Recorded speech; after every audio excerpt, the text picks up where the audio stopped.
नमस्कार दोस्तों, स्वागत है आपका अपने YouTube चैनल बेचू काशी अड्डा पर। जैसा कि हम हिमालय की श्रेणी समाप्त कर चुके हैं भारतीय भूगोल में। अब हम हिमालय के बाद दर्रे भी देखे थे, ग्लेशियर के बारे में हमने पढ़ा था। अभी हम बात करेंगे भारत के प्रायद्वीपीय पठार के बारे में। तो प्रायद्वीपीय पठार के बारे में पढ़ने से पहले हमें समझना होगा कि पठार होता क्या है और इसको जो हमारे जो देश हमारा है, भारत है, वहां पे प्रायद्वीपीय पठार की स्थिति है, कैसे टूट के अलग हुआ, कहां से आया, इसको थोड़ा समझने की कोशिश करेंगे। मैंने पिछले वीडियो में आपको पहाड़ों, पर्वतों और पठारों के बीच डिफरेंस बताया था।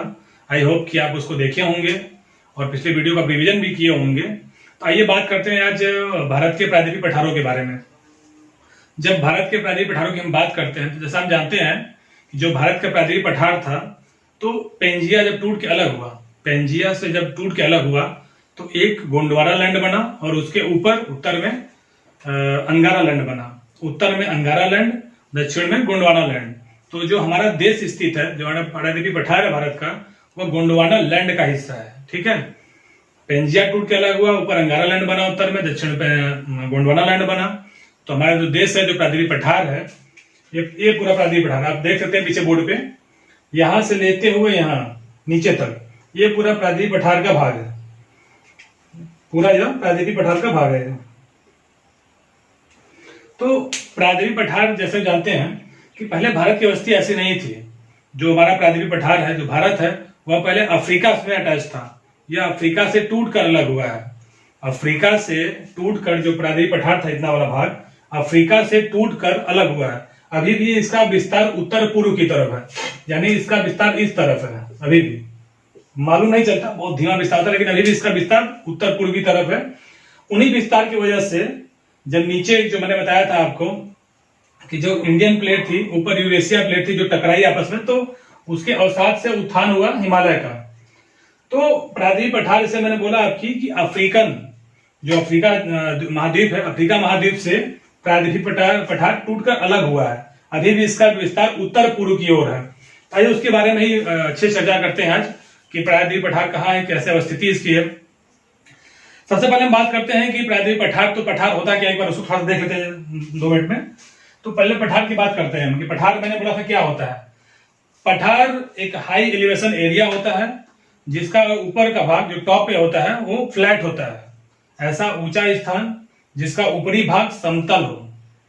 पठार वो होता है ऐसे ऊंचे स्थान जिसका ऊपरी भाग समतल हो। ठीक है, वह पठार कहलाता है। तो पठार मुख्य रूप से 3 प्रकार के होते हैं, मैं लिख देता हूं। पहला पठार जो होता है उसको बोलते हैं हम लोग टेक्टोनिक प्लेट्यू। टेक्टोनिक प्लेट्यू बोलते हैं जो पहला पठार होता है, उसको हिंदी में बोलेंगे विवर्तनिकी पठार। मैं लिख दे रहा हूं, टेक्टोनिक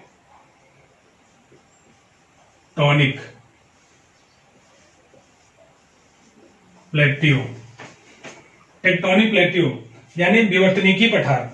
अब बात करते हैं कि पहले टेक्टोनिक जो प्लेट्यू है, तो टेक्टोनिक प्लेट्यू होता क्या है या विवर्तनिकी पठार होता क्या है।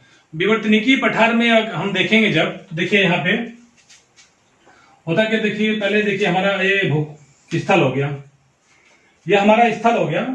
स्थल पे मान लीजिए कि हमारा स्थल है,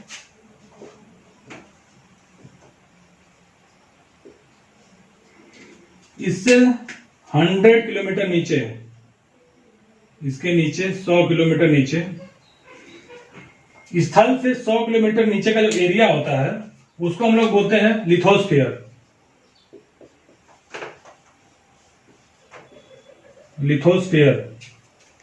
लिथोस्फीयर मतलब उसको बोला जाता है स्थल मंडल। लिथोस्फीयर मतलब उसको स्थल मंडल बोलेंगे हम। ठीक है, अब इसके नीचे अगर और आएंगे हम लोग, यानी इसके और नीचे, यानी ये हमारी लाइन हो गई, इसके और नीचे अगर हम आएंगे लगभग 400 किलोमीटर नीचे, जब 400 किलोमीटर और नीचे आएंगे तो वहां पे हम देखेंगे कि ये पूरा मैग्मा पाया था। यहाँ पे पूरा मैग्मा है। मैग्मा मतलब जितने चट्टान है सब एकदम लिक्विड फॉर्म में है, एकदम हीट, पूरा मैग्मा है इतना दूर सब। इस एरिया को हम बोलते हैं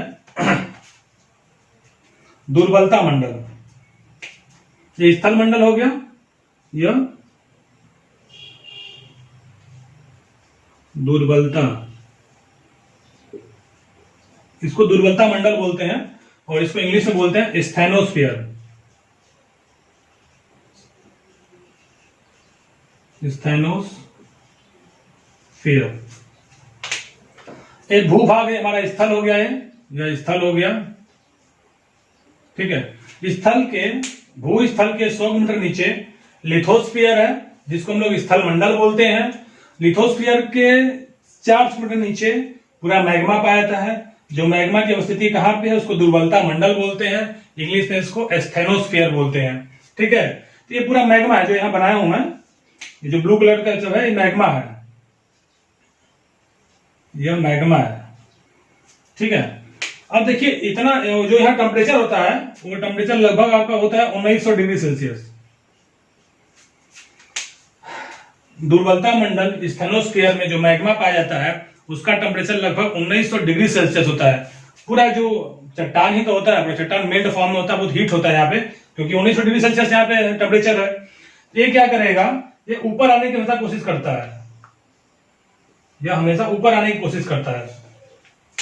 अब देखिए जो हमने जैसे जब बात किया था आपसे कि जो प्लेटों के बारे में हम बात कर रहे थे कि इंडियन प्लेट, यूरेशिया प्लेट टूट के जब अलग हुआ, हिमालय का उत्थान हुआ अवसादों से, तो प्लेटे की अवस्थिति, प्लेट कहाँ पाए जाते हैं, प्लेट की अवस्थिति कहाँ होती है?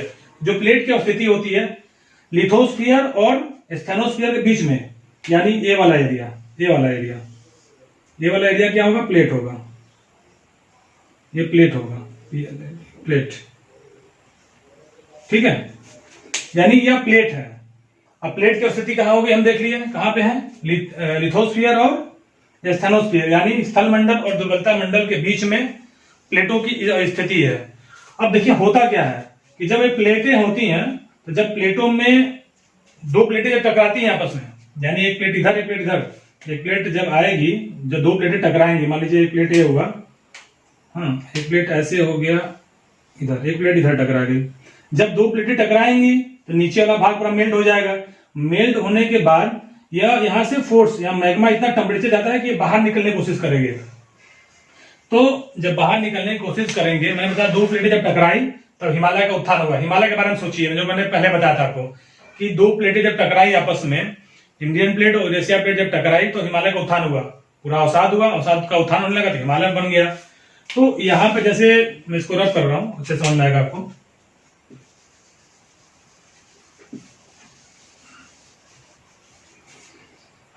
जैसे देखिए यहाँ प्लेट टकराई, प्लेट टकराने के बाद यहाँ पे हिमालय का निर्माण हो गया, यहाँ पे हिमालय के पर्वतों का निर्माण हो गया। यहाँ पे जब यहाँ पर्वतों का निर्माण हुआ तो उसके अगल बगल का एरिया, मानी मतलब इधर का एरिया, जो इधर का एरिया था और इधर का एरिया था, वहां भी थोड़ा सा जमीन ऊंचा उठा, थोड़ा सा वहां भी भूखंड पे थोड़ा सा उठा वहां से।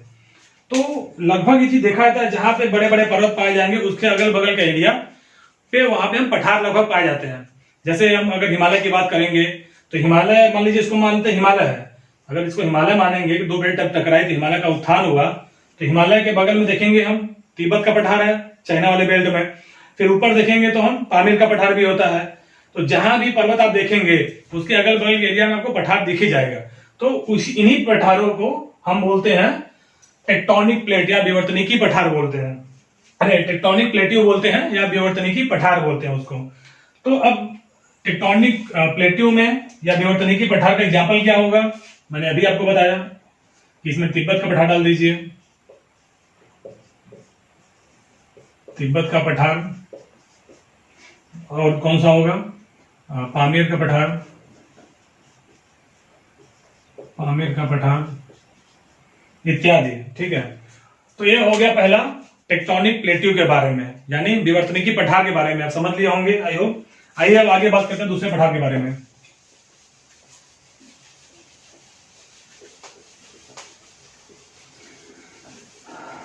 जब दूसरे पठार के बारे में हम बात करेंगे तो दूसरे पठार का नाम है volcanic, volcanic plateau, volcanic plateau, ठीक है, जिसको हिंदी में बोलते हैं ज्वालामुखी, ज्वालामुखी पठार। ठीक, ज्वालामुखी पठार। अब जानते हैं कि ज्वालामुखी पठार के बारे में थोड़ा देखते हैं, ज्वालामुखी पठार क्या होता है। ज्वालामुखी पठार मुख्य रूप से ऐसे पर्वत जहां मैग्मा जब बाहर निकलने की कोशिश करता है, उसको थोड़ा पर्वतों में जगह मिलता है। जब जगह मिलता है वहां से जब मैग्मा बाहर निकलता है लावा के रूप में, तो पूरा जमीन पे आके वह स्टेप बाय स्टेप एक मतलब एक क्रम बाय क्रम आके फैल जाता है पूरा जमीन पे। तो उसी को हम लोग बोलते हैं ज्वालामुखी पठार। आइए मैं डायग्राम समझाता हूं आपको। जैसे मान लीजिए कोई पर्वत हुआ है, ठीक है, ये कोई पर्वत हुआ, तो मैंने आपको बोला था कि दुर्बलता मंडल में मैग्मा है। जब मैग्मा नीचे रहेगा तो मैग्मा हमेशा ऊपर आने की कोशिश करेगा, टेम्परेचर ज्यादा, क्योंकि 1900 डिग्री लगभग से ज्यादा टेम्परेचर वहां पे है। ठीक है, तो मैग्मा ऊपर आने की कोशिश करेगा। तो जब मैग्मा ऊपर आएगा, मान लीजिए यहाँ जगह पाया हो, मैग्मा ऊपर आएगा, यहाँ मैग्मा आ गया ऊपर। जब मैग्मा ऊपर आएगा तो वो बाहर निकलेगा, तो जब बाहर निकलेगा तो धीरे धीरे ऐसे आ जाएगा, फैलेगा यहाँ पे, यहां से ऐसे धीरे धीरे आ जाएगा। मैग्मा बाहर आके फैलेगा ऐसे धीरे धीरे, मैग्मा आके बाहर फैल जाएगा। तो आप देख रहे हैं सीढ़ी नुमा फैल रहा है, मतलब एक क्रम बाई में क्रम फैल रहा है, वो ट्रैप के रूप में फैल रहा है। देख रहे हैं, मैग्मा बाहर आया, मैग्मा बाहर आया तो लावा के रूप में बाहर आएगा। जब लावा के रूप में बाहर आएगा तो एक के ऊपर फैलता जाएगा, कभी यहाँ फैला, फिर आगे फैला, फिर ऐसे दूर दूर तक एकदम फैलता जाएगा, यहाँ तक पूरा तल पर पूरा फैल जाएगा। ठीक है, तो जो फैल जाएगा, जो यही निर्माण करेगा वोल्केनिक प्लेट्यू का या ज्वालामुखी पठार का निर्माण करेगा। इसमें देखिए प्रश्न बड़ा अच्छा बनता है कि जो ये चट्टाने, जो मैग्मा बाहर आता है लावा के रूप में, जब बाहर निकलता है तो चट्टान कौन सी बनती है? तो चट्टान का निर्माण करते हैं, उसको बोलते हैं बेसाल्ट चट्टान, उसको बोलते हैं बेसाल्ट, बेसाल्ट रॉक, यानी बेसाल्ट चट्टान। बेसाल्ट चट्टान के अपरदन और निक्षेपण से ही काली मिट्टी बनती है। ठीक है, तो वोल्केनिक और प्लेट्यू या ज्वालामुखी पठार यही है। इसमें जो एग्जाम्पल होगा, उसका एग्जाम्पल बता दे रहे हैं आपका। जैसे आपका आपने नाम सुना होगा दक्कन ट्रैप। दक्कन ट्रैप हम लोग क्यों कहते हैं? ट्रैप का मतलब ये होता है एक क्रम बाई क्रम, ट्रैप का मतलब होता है क्रम बाई क्रम, क्योंकि भाई एक लावा आया, फिर उसके ऊपर लावा, फिर उसके ऊपर एक क्रम बाई क्रम बनता चला जाएगा। ठीक है, इसीलिए इसको ट्रैप कहते हैं। ठीक है, तो इसमें पहला एग्जांपल होगा Deccan trap, Deccan trap, Deccan trap example हो जाएगा। फिर दूसरा एग्जांपल आप डाल सकते हैं इसमें मालवा का पठार, मालवा का पठार। ठीक, तो ये हो गया आपका दूसरा प्रकार का पठार, दूसरे प्रकार का प्लेट्यू। पहला मैंने आपको बताया टेक्टोनिक प्लेट्यू यानी विवर्तनिकी पठार, दूसरा मैंने बताया आपको ज्वालामुखी पठार यानी वोल्केनिक प्लेट्यू। आइए तीसरे प्लेट्यू की बात करते हैं। जब तीसरे प्लेट्यू की बात करते हैं तो तीसरा प्लेट्यू कोई अलग से डेफिनेशन नहीं है, वह इन्हीं दोनों पठारों में से, इन्हीं दोनों पठारों का निक्षेपण या अपरदन हुआ है, इरोजन हुआ है, तो इन्हीं दोनों से वह बना हुआ है। उसको कुछ अलग से उसका डेफिनेशन है नहीं, मैं लिखवा दे रहा हूं आपको। उसको बोलते हैं हम लोग dissected, dissected plateau, dissected, dissected plateau. ठीक है, डिसेक्टेड प्लेट्यू की जब हम बात करेंगे तो देखिए डिसेक्टेड प्लेट्यू एक्चुअली अलग से डिफाइन नहीं किया जाता है। वह जो मेन प्लेट्यू होता है, चाहे वह ज्वालामुखी प्लेट्यू हो, हाँ, चाहे वह आपका टेक्टोनिक प्लेट्यू हो, जब उसका निक्षेपण होता है या जब उसका अपरदन होता है, वेदरिंग होती है ना, इरोजन हो जाता है। मान लीजिए कि उसका अगर इरोजन होगा, इरोजन हो जाए या वेदरिंग हो जाए, वेदरिंग हो जाए, जिसको हम लोग बोलते हैं कि क्षरण हो जाना, निक्षेपण हो जाना। ठीक है, तो अगर ये सब चीजें जब मेन प्लेट्यू, दोनों प्लेट्यू जो मैं बताया था आपको, उन दोनों प्लेट्यू में जब क्षरण हो जाए, निक्षेपण हो जाए, यानी इरोजन हो जाए, वेदरिंग हो जाए, तो वह डिसेक्टेड प्लेट्यू का निर्माण करता है। डिसेक्टेड प्लेट्यू यानी विच्छेदित पठार उसको बोलते हैं हम लोग, कि टूटा फूटा जो पठार होता है, कहीं ज्यादा रहेगा, ऊंचा रहेगा, कहीं समतल हो जाएगा, तो उसको हम लोग डिसेक्टेड प्लेट्यू की श्रेणी में रखते हैं। तो ये तीन प्रकार के मुख्य जो है पठार के भाग क्रम होते हैं, भाग होते हैं। अब आइए बात करते हैं, थोड़ा आगे चलते हैं। अब आई होप कि पठार आप लोग को समझ में आया होगा। मैंने पहले बोल दिया था कि ऐसे भू एरियाज, ऐसे भूस्थल जिनका ऊपरी भाग, ऐसे ऊंचे भूस्थल जिनका ऊपरी भाग जो है समतल हो, वो पठार कहलाते हैं। ठीक है, तो पठार का मेन डेफिनेशन था, पठार के जो प्रकार थे वो मैंने आपको बताया। आइए अब आगे चलते हैं। ये देखिए भारत का मैप, हमारे देश का मैप है। इसमें जितना एरिया मैंने बना रखा है, यानी यहां से लेके पूरा यहां तक, यहां से लेके पूरा यहां तक का एरिया प्रायद्वीप पठार का एरिया है। ऊपर का भाग में हिमालय बताया आपको। हिमालय में मैंने क्या बताया कि नवीन वलनदार पर्वत श्रेणी है, लेकिन जो प्रायद्वीप पठार है वह हिमालय से बहुत पहले का है। हिमालय का उत्थान तो मतलब बहुत बाद में उसके हुआ है, लेकिन प्रायद्वीप पठार जो है बहुत पुराना है। यह बहुत पुराना है। यह अफ्रीका से टूट कर अलग हुआ है। अफ्रीका इधर है, हमारा देश इधर है। अफ्रीका से टूट के अलग हुआ है यार, अफ्रीका से टूट के अलग हुआ, आके ऊपर जुड़ गया। मतलब इसका उत्तर पूर्व की ओर विस्तार है, इस तरफ इसका विस्तार है प्रायद्वीप पठार का। ये आके जुड़ा हुआ है, इससे पहले ऐसी स्थिति थी नहीं इसका। अफ्रीका से टूटकर यहाँ आकर जुड़ा हुआ है, क्योंकि अभी भी इसका उत्तर पूर्वी विस्तार है। तो प्रायद्वीप पठार के देखते हैं सबसे पहले क्षेत्रफल कितना है। हमने बताया था आपको कि जो भारत का जो क्षेत्रफल है, जब हम भारत के क्षेत्रफल के बारे में बात किए थे आपसे, तो हमने आपको बताया था कि भारत का क्षेत्रफल लगभग 32,87,263 किलोमीटर स्क्वायर।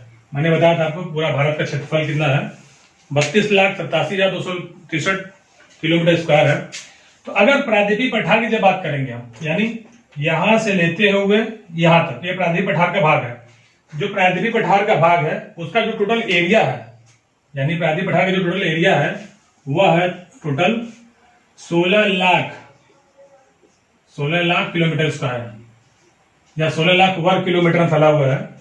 प्रायद्वीप पठार का पूरा जो एरिया है वह 16 लाख वर्ग किलोमीटर में फैला हुआ है। इसका आकार कैसा है, त्रिभुजाकार, यानी ट्रायंगुलर शेप है। प्रायद्वीप पठार का जो पूरा एरिया है वह ट्रायंगुलर शेप है, उल्टा ट्रायंगल। देखिए ट्रायंगल बना रहा है ना, इधर से ऐसे, फिर नीचे कोन वाला शेप में, उल्टा ट्रायंगुलर शेप है इसका। प्रायद्वीप पठार का जो शेप है वो ट्रायंगुलर शेप है। एरिया जो है 16 लाख किलोमीटर स्क्वायर में फैला हुआ है। अब आइए देखते हैं कहां से कहां इसकी अवस्थिति है, कहां से कहां इसका विस्तार है प्रायद्वीप पठार का। तो प्रायद्वीप पठार का जो विस्तार है वो देखिए, इधर एक मैंने पहाड़ी बना रखी है, फिर इधर है और नीचे। पूरे के बाद अलग अलग वीडियो में करेंगे, 2-3 वीडियो लगभग बनेगा, तो अलग अलग समझाने की कोशिश में प्रयास करूंगा लोगों को। सबसे पहले बात करते हैं यहाँ पे, इसको बोलते हैं अरावली पर्वत श्रृंखला। अरावली पर्वत श्रृंखला से लेके, या तो आप इसको नोट भी करना चाहते हो आप इसको लिख लीजिएगा, मैं डिक्टेट कर दे रहा हूं। अरावली पर्वत श्रृंखला से लेते हुए, अरावली पर्वत श्रृंखला से लेके यहाँ आएगा राजमहल की पहाड़ी। ये राजमहल की पहाड़ियां हैं। तो अरावली पर्वत श्रृंखला से लेके राजमहल पहाड़ियां तक, और दक्षिण में जहां कन्याकुमारी पड़ता है, इसको हम बोलते हैं कार्डानम या इलाची पहाड़ी बोलते हैं। तो प्रायद्वीप पठार का विस्तार कहां से कहां तक है, पश्चिम में राजमहल की पहाड़ियों से लेते हुए पूर्व में राजमहल की पहाड़ियां तक, अरावली से लेके राजमहल की पहाड़ी तक, दक्षिण में कार्डानम या इलाची पहाड़ी तक।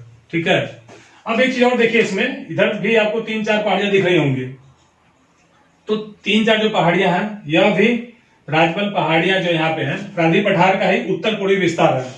जो प्रायद्वीप पठार है उसी का उत्तर पूर्वी विस्तार है। इसको बोलते हैं हम लोग शिलांग पठार।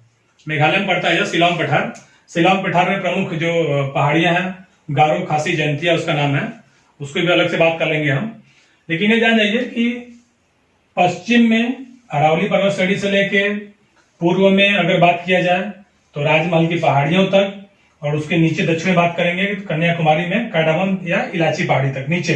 ठीक है, और उसका जो उत्तर पूर्वी विस्तार है, प्रायद्वीप पठार का जो उत्तर पूर्वी विस्तार है वह मेघालय में है, जिसको हम लोग बोलते हैं शिलांग पठार। शिलांग पठार के अंतर्गत लगभग प्रमुख 3 पहाड़ियां आती हैं, उनका भी नाम वहां की जनजातियों के नाम पर रखा गया, जैसे गारो, खासी, जयंतिया। ठीक है, आइए इससे पहले बात करते हैं हम लोग अरावली पर्वत श्रेणी के बारे में। एक एक करके सब पर्वतों के बारे में बात करेंगे। सबसे पहले स्टार्ट करते हैं अरावली पर्वत श्रेणी। अरावली पर्वत श्रेणी के बारे में अगर बात करेंगे तो इसमें आप लिख लीजिएगा कि जो अरावली पर्वत श्रेणी का है उद्गम है, जो अरावली पर्वत श्रेणी का स्टार्टिंग पॉइंट है, कहां से कहां तक है।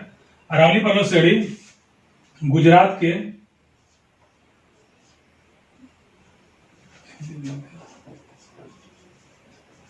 अरावली पर्वत श्रेणी गुजरात के पालनपुर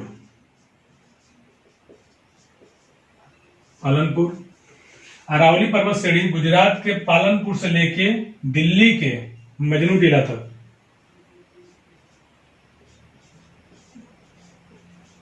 दिल्ली के मजनू टीला, ठीक। यानी अरावली पर्वत का विस्तार कहां से कहां तक है? अरावली पर्वत का जो विस्तार है वह गुजरात के पालनपुर से लेके दिल्ली के मजनू टीला तक स्थित है। तो यहां से प्रश्न अमूमन बनता रहता है कि अरावली पर्वत श्रेणी कहां कहां फैला हुआ है। तो अरावली पर्वत श्रेणी की जब बात करेंगे तो यह गुजरात के पालनपुर से लेके दिल्ली के मजनू टीला तक फैला हुआ है।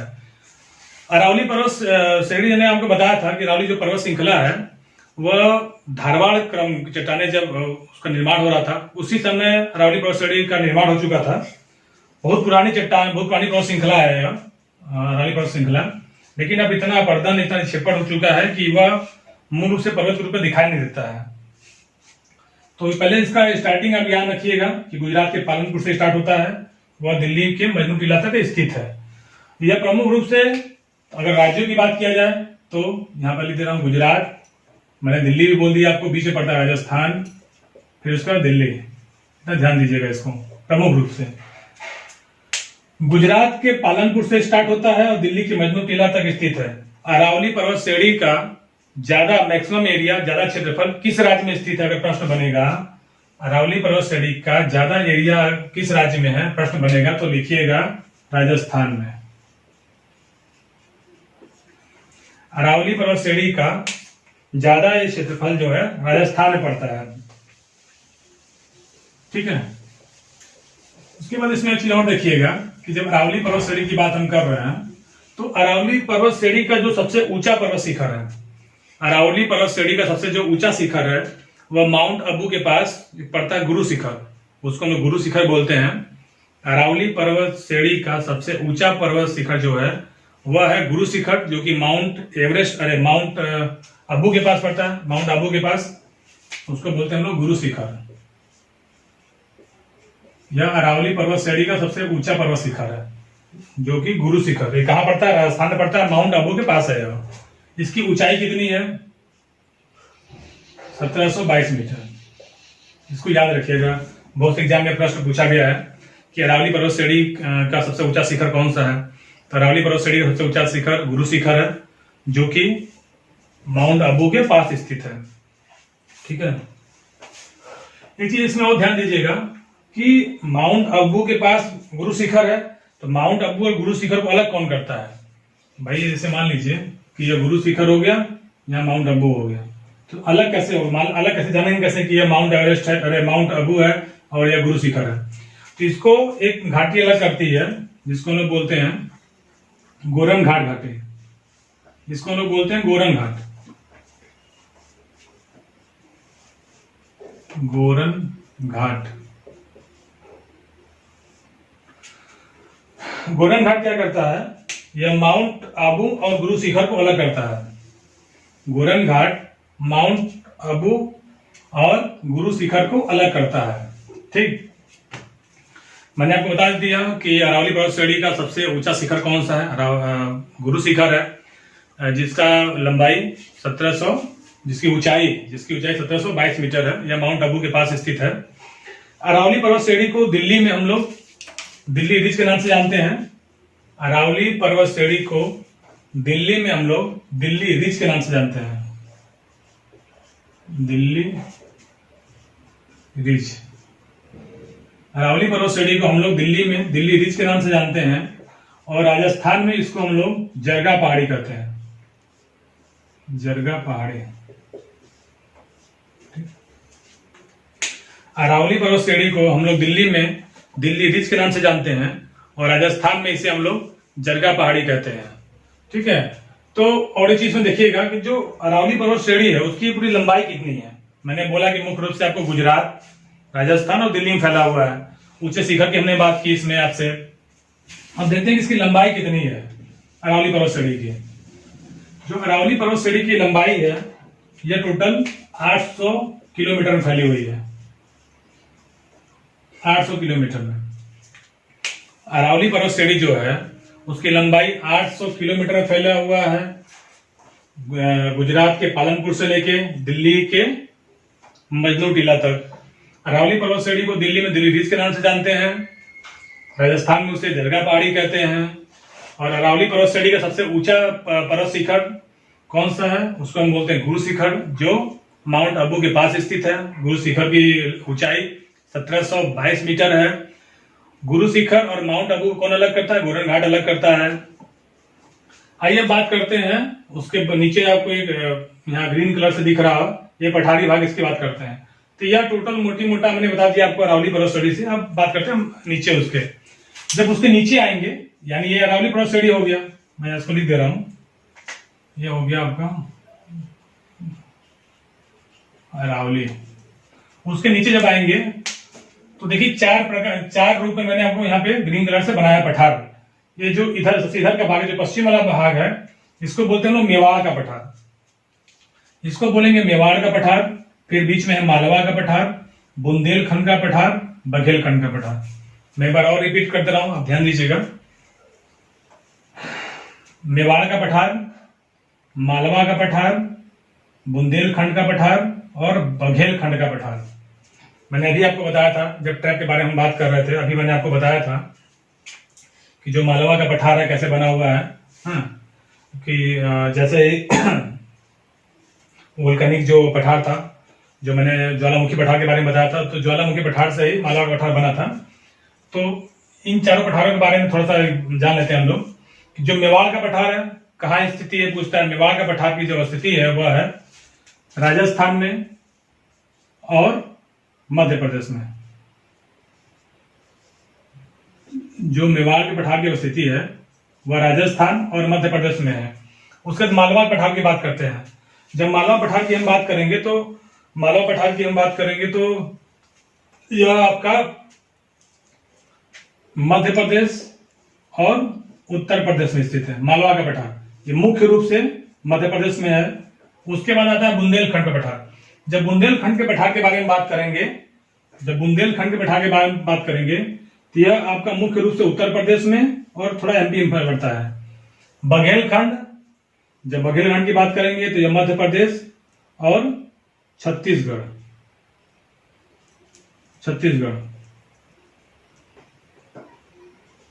ठीक, मेवाड़ का पठार, मालवा का पठार, बुंदेलखंड का पठार, बघेलखंड का पठार। तो यह राजस्थान और मध्य प्रदेश, यह मध्य प्रदेश, उत्तर प्रदेश और मध्य प्रदेश, यह मध्य प्रदेश और छत्तीसगढ़ मुख्य रूप से पाया जाता पठार। अरावली पर्वत श्रेणी हमने देखा, प्राचीन पठार के बारे में हमने देखा, आज उसको समझा भी। अब इसके बाद हम बात करेंगे, नीचे देखिए विंध्यनखंड की पर्वत श्रेणी है, ठीक है। फिर सतपुड़ा रेंज है, पश्चिमी घाट पर्वत है, पूर्वी घाट पर्वत है, इधर आपका छोटा नागपुर पठार है, दंडकारण्य पठार है, जिन्हें मैंने आपको बता दिया। शिलांग पठार पे 3 पहाड़ियां, गारो, खासी, जयंतिया। तो आज मेरा जो पहला वीडियो था प्राचीन पठार को लेके, मेरा बताने का सिर्फ और सिर्फ यह ध्येय था आज का एपिसोड में, आज की वीडियो में, कि आप पहले पठार को समझिए कि पठार होते क्या है, उनके रूप कितने कितने हैं। उसके बाद जो खांचा मैंने आपको खींचा है, बताया आज मैंने कि इसे अरावली पर्वत श्रेणी मैंने आपको अच्छे से क्लियर कर दिया। इसके बाद मैंने थोड़ा सा बताया आपको पठारों के बारे में, जो मालवा का पठार है, चाहे बुंदेलखंड का पठार हो, चाहे बघेलखंड का हो, चाहे मेवाड़ का पठार हो।